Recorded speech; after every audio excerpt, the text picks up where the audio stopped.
Well, it has come to pass. President Trump, a man whom many of us treated as a buffoon and only took seriously as a threat at the 11th hour, will be the 45th President of the United States, with a Republican Congress behind him, and with at least one vacancy, probably more, on the Supreme Court to fill. So, what went wrong, and how bad is this? Well, I think there are two parts to this story. The first is unambiguously depressing, and this is the part that has been seized on by most liberals. But it's only half the story, and it is this. Trump has ascended to power despite showing every sign of being dangerously unfit for it, and by exposing in himself and in the electorate the worst that America has to offer: racism, sexism, anti-Semitism, a contempt for the most vulnerable among us, intimations of fascism, a positive love of bullying, total disdain for our democratic institutions, a willingness to make threats of political violence just for the fun of it, a contempt for science, and a love of conspiracy theories. I mean, I could run through it all again, the crazy things he's said and the toxic alliances he's made. The irony is, if he had been merely half as bad, he would have seemed worse. He would have been more recognizably dangerous. I mean, there were so many awful moments that the media couldn't focus on them for long enough, or weigh their significance. And the big things were as big as they get, right? Climate change is a hoax. Why can't we use our nuclear weapons? Maybe nuclear proliferation is a good thing. Let the Saudis and the Japanese and the South Koreans build their own nukes. Who's to say we should support our NATO alliances? What have they done for us? Putin is a great leader. Maybe we should just default on our debt, cut a better deal. Any one of those things should have ended it. But of course, the little things were just as weird and should have been just as disqualifying. I mean, we have just elected a president who has bragged about invading the dressing rooms of beauty pageant contestants so that he could see them naked, when they were effectively his employees. I mean, he owned the pageant. And then he even bullied some of these young women publicly, some on social media in the wee hours of the morning, while campaigning for the presidency. And then he denied doing any of these things when no denial was even possible. And we had all seen his tweets. And in response to the astonishment of the media, he looked the American people in the eye and said, "No one respects women more than I do. No one." And half the country accepted that as what? The truth? As good theater? As sketch comedy? I mean, there are really no words to describe how far from normal we have drifted here. David Remnick, the editor of The New Yorker, described the situation the night of the election in a piece entitled "An American Tragedy." Now, I'll read a little of that so you get a sense of what the liberal elites were thinking at 3 a.m. Quote, "The election of Donald Trump to the presidency is nothing less than a tragedy for the American Republic, a tragedy for the Constitution, and a triumph for the forces at home and abroad of nativism, authoritarianism, misogyny, and racism. Trump's shocking victory, his ascension to the presidency, is a sickening event in the history of the United States and liberal democracy. On January 20th, 2017, we will bid farewell to the first African-American president, a man of integrity, dignity, and generous spirit, and witness the inauguration of a Khan who did little to spurn endorsement by forces of xenophobia and white supremacy. It is impossible to react to this moment with anything less than revulsion and profound anxiety." And then he goes on, In the coming days, commentators will attempt to normalize this event. They will try to soothe their readers and viewers with thoughts about the, quote, innate wisdom and essential decency of the American people. They will downplay the virulence of the nationalism displayed, the cruel decision to elevate a man who rides in a gold-plated airliner but who has staked his claim with the populist rhetoric of blood and soil. The commentators, in their attempt to normalize this tragedy, will also find ways to discount the bumbling and destructive behavior of the FBI, the malign influence of Russian intelligence, the free pass, the hours of uninterrupted, unmediated coverage of his rallies provided to Trump by cable television, particularly in the early months of his campaign. We will be asked to count on the stability of American institutions, the tendency of even the most radical politicians to rein themselves in when admitted to office. Liberals will be admonished as smug, disconnected from suffering, as if so many Democratic voters were unacquainted with poverty, struggle, and misfortune. There's no reason to believe this palaver. There's no reason to believe that Trump and his band of associates, Chris Christie, Rudolph Giuliani, Mike Pence, and yes, Paul Ryan, are in any mood to govern as Republicans within the traditional boundaries of decency. Trump was not elected on a platform of decency, fairness, moderation, compromise, and the rule of law. He was elected in the main on a platform of resentment. Fascism is not our future.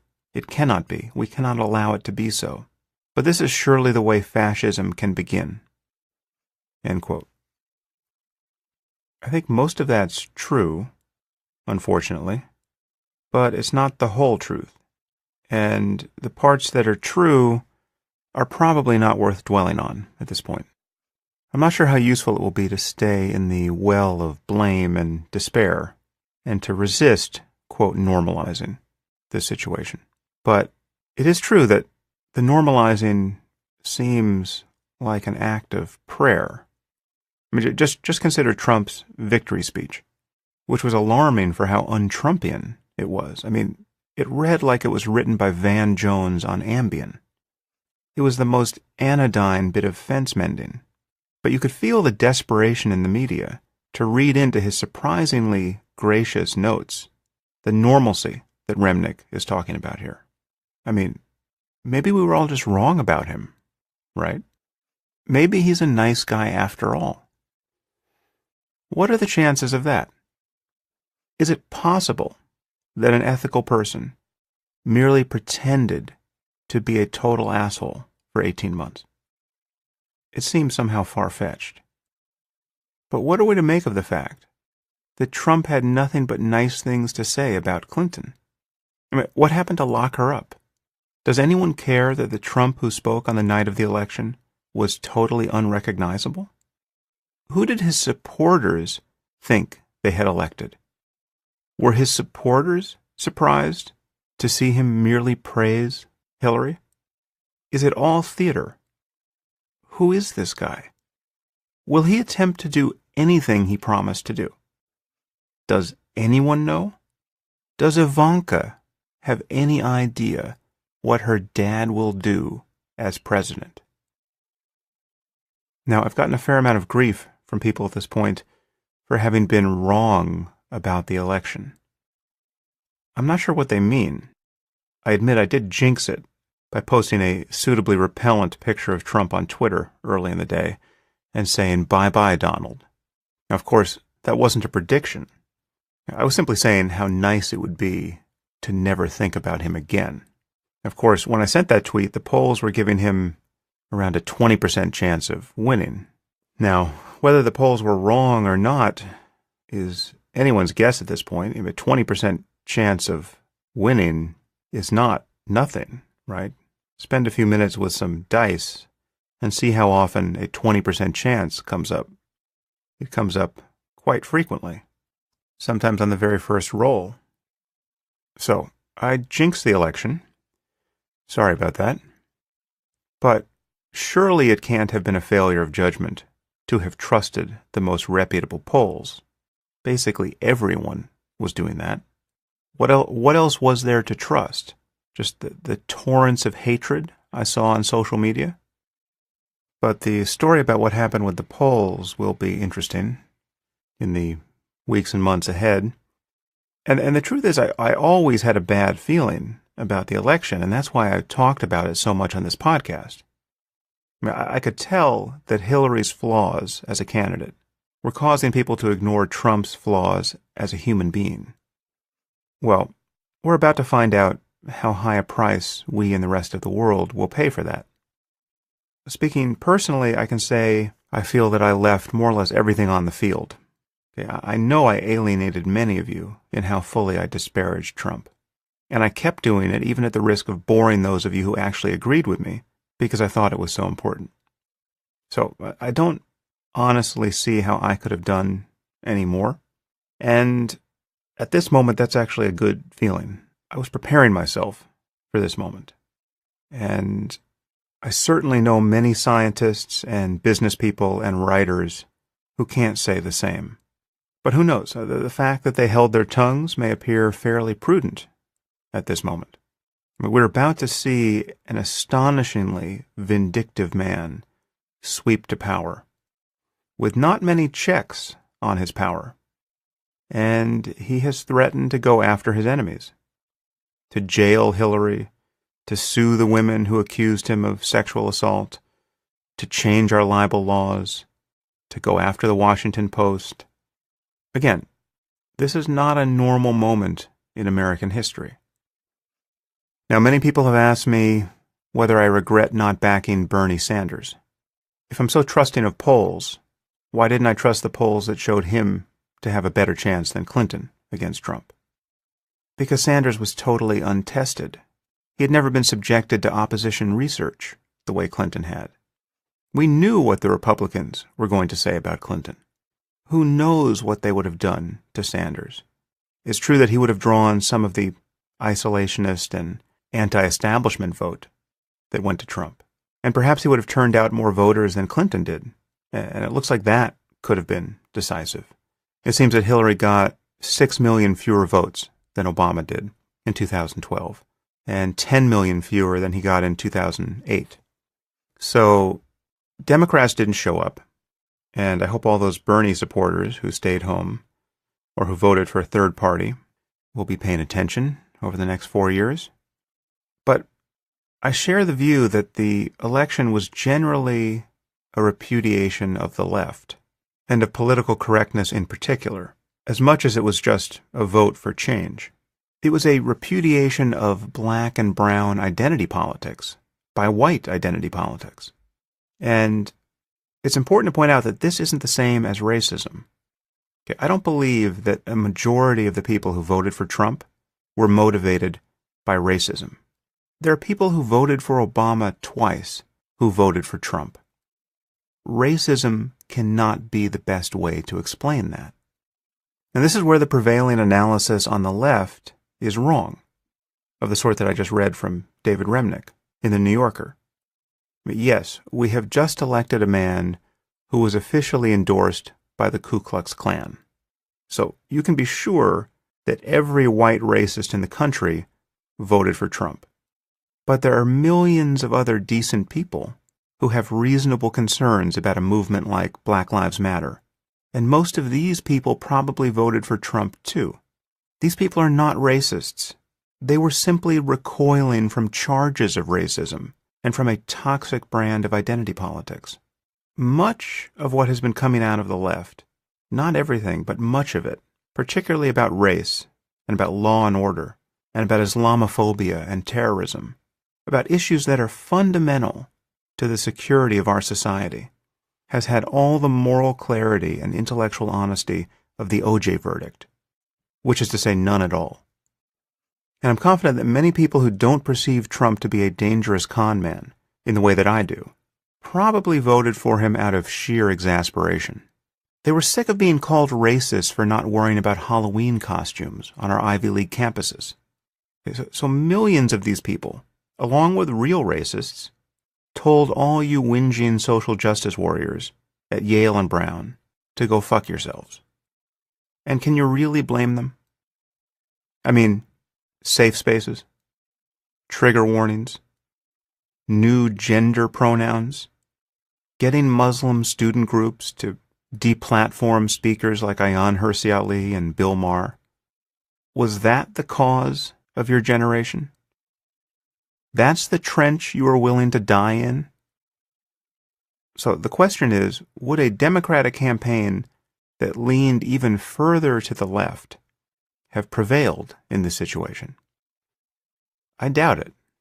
And did Sanders have anything sensible to say about foreign policy? Would he have been able to address fears about terrorism? It certainly didn't seem that way at the time. And I suspect that this really is the crux of the issue. At least it's the main reason why even those who saw Trump's flaws didn't care about them. Okay, the problem that worried me the whole time is the left's total failure to speak honestly about Islam and terrorism and the refugee crisis in Europe. Okay, and this, I think, was decisive. Certainly was one of the things that, had it gone the other way, would have given us a different result. Admittedly, it seems strange to cite polls at this point, but what else can I do? The exit polls show that the people who said their primary concerns were terrorism and immigration voted overwhelmingly for Trump, whereas those who were concerned about the economy or foreign policy voted for Clinton. So it wasn't the economy, stupid, this time around, though economic fears certainly played a role. And it wasn't just poor whites who supported Trump. The median income of Trump voters was $72,000. And I think that in this election, concerns about terrorism and immigration largely boil down to a concern about Islamism and to the fear and distrust provoked by liberal lies about it. Immigration means other things, of course, but I don't think it's mainly that there were a lot of white people whose median income is $72,000 who want to pick strawberries for a living. If my collisions on social media told me anything over the last year, it's that many people were nearly single-issue voters when it came to Islam. I would bet that this accounts for many more people than voted for a third-party candidate, which was also probably decisive. The fact that we have a president who wouldn't even use the phrase Islamic extremism, who could even say things like terrorism has less to do with Islam than any other religion, right? And the fact that Clinton seemed to embrace this delusion, even though she did on occasion use the phrase radical jihadism, as though that made any sense. That was a terrible problem. And of course, the fact that she and her husband had taken tens of millions of dollars from the Saudis and other Islamist regimes didn't help. Couple that with this unexplained desire to increase the number of Syrian refugees by 550%, without ever acknowledging what is going wrong in Europe. This was a deal breaker for many people, and I heard from these people endlessly over the last year. And the problem, of course, is that people are right to be worried about Islamism and jihadism, and all the left has offered on this point are lies and sanctimony and charges of racism and bigotry. Worrying about Islam more than any other religion at this moment is not a sign of racism or bigotry. Muslims themselves should be worried more about Islam at this moment than about Mormonism or Anglicanism or Judaism. This is basic human sanity, and most people know it. But Clinton was the sort of politician who, in the immediate aftermath of the Orlando massacre, spoke only about gun control and then issued grave warnings about a rise in Islamophobia, when we had just suffered yet another jihadist atrocity on American soil. This was unforgivably stupid. And I knew it at the time that this was the sort of stupidity that could pave the way for Trump. I even wrote a section of a speech I thought Clinton should give about Islamism and jihadism and put it on my blog. It would have been so easy for her to have made sense on this issue, and to have differentiated a sane understanding of jihadism from bigotry against Muslims in general. But she couldn't do it. She wouldn't do it. All of these things contributed to her loss and to the rise of Trump. So the question now is how do we move forward, having declared the next president to be an absolute jackass and a sexual predator, and as I said in a previous podcast, a liar of a sort one would only expect to find in a mental hospital? How do we move from making jokes about placing the nuclear codes in the hands of a dangerous narcissist to actually placing the nuclear codes into his hands? Well, I'm afraid we just do. And we hope that this man who appears to lie about everything has also been lying about how awful a person he is. Okay, let's hope he isn't who he has seemed to be. Let's hope that he really is a cipher. Okay, let's hope that he was only pretending not to believe in climate change. Let's hope that he was only pretending to admire Vladimir Putin. Let's hope that he was only pretending to believe the sorts of conspiracy theories that helped get him elected. Let's hope he really is a con man without any core commitments, other than to maintain his own fame and glory. Because then there's a chance that knowledgeable people might be able to influence him. I thought President Obama struck the right note yesterday. Okay, we all must hope for Trump's success at this point. We want his presidency to be a good one. It's as if we're all on an airplane together, and the real pilot has died. Okay, and now a man who has never flown an airplane has taken the controls and is attempting an emergency landing. And we're all stuck in the back of the plane. So we're rooting for the man in the cockpit. Of course, before he got his hands on the controls, some of us complained about how unqualified he was. There were a few other people back here with a lot of time spent flying planes. But this guy stormed the cockpit, and now he's in the pilot seat, and the runway is in view, and we are out of time. Okay, so let's hope he's talking to the people in air traffic control. But the problem, of course, is that it actually matters who's in the tower, right? Just think about who Trump has surrounded himself with. Rudy Giuliani, Chris Christie, Sarah Palin, Mike Pence. This is a clown car of ideologues and incompetence, with a couple of religious maniacs thrown in. But again, we want him to land this plane, okay? And it doesn't have to be pretty. Okay? It doesn't matter if we all wind up covered in vomit.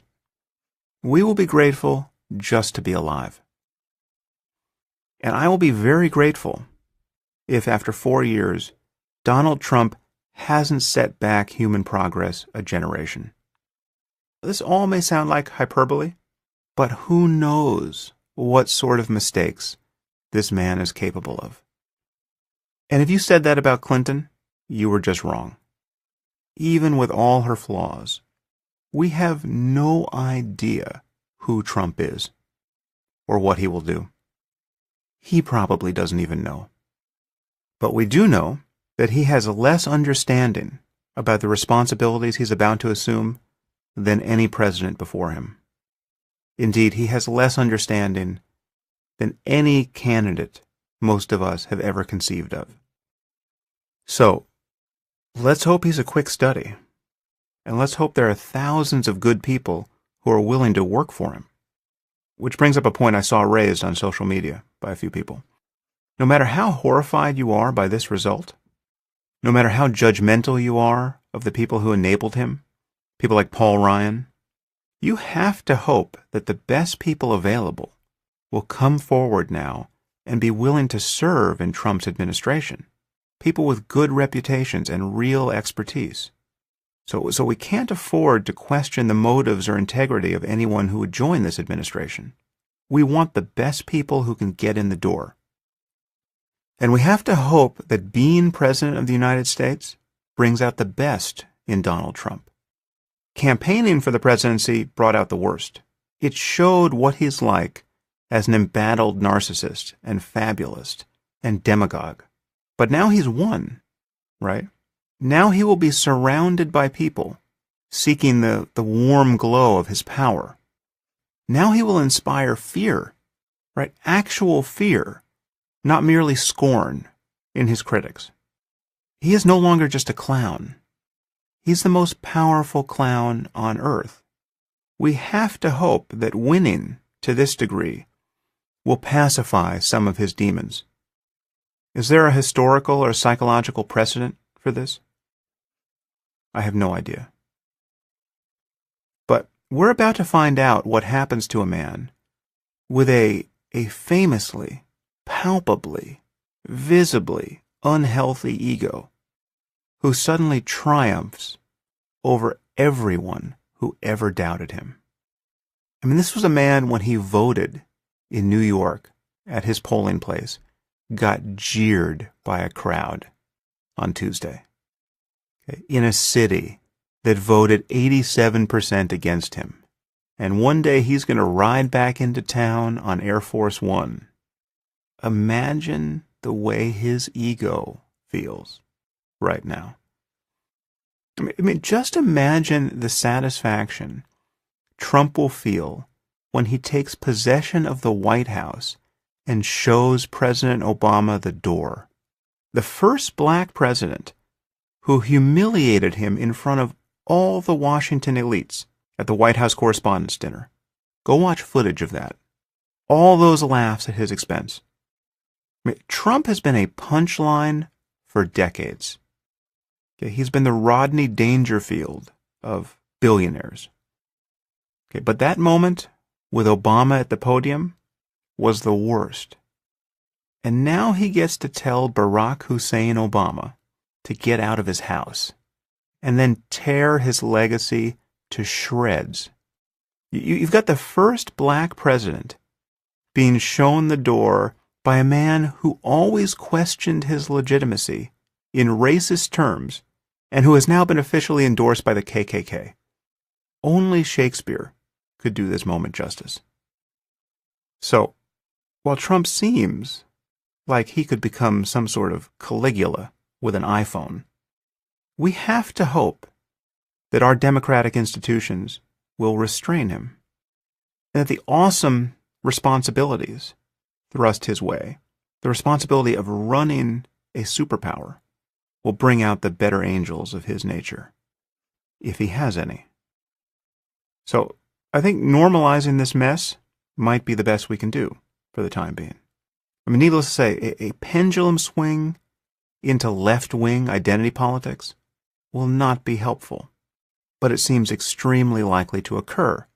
In fact, it's already happening with these ridiculous protests we're seeing under the banner of Not My President. Good luck with that. How many of you voted for a third party or didn't vote at all?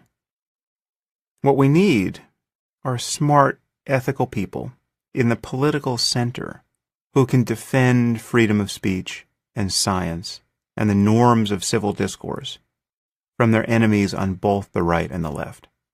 And insofar as I can do anything useful in that area, I will do my best. That's part of what this podcast is for. And if you guys have any ideas about who I should talk to on the podcast, about the fate of civilization, I'll be very happy to hear your ideas. And I promise I will be getting to interesting topics totally unrelated to politics. In fact, I will mostly do this, because what I say about politics doesn't seem to do much. As always, you can support the podcast at samharris.org/support. And you can also support it on a per-episode basis at patreon.com/samharris. About 2% of listeners regularly support the podcast now, and I'm hoping to bring that up to 10%. That will be a game changer.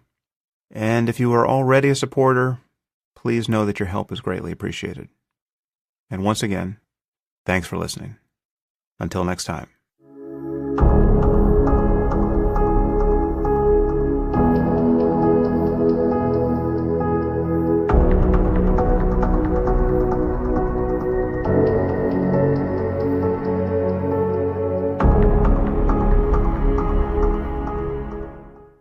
If you enjoyed this podcast, there are several ways you can support it.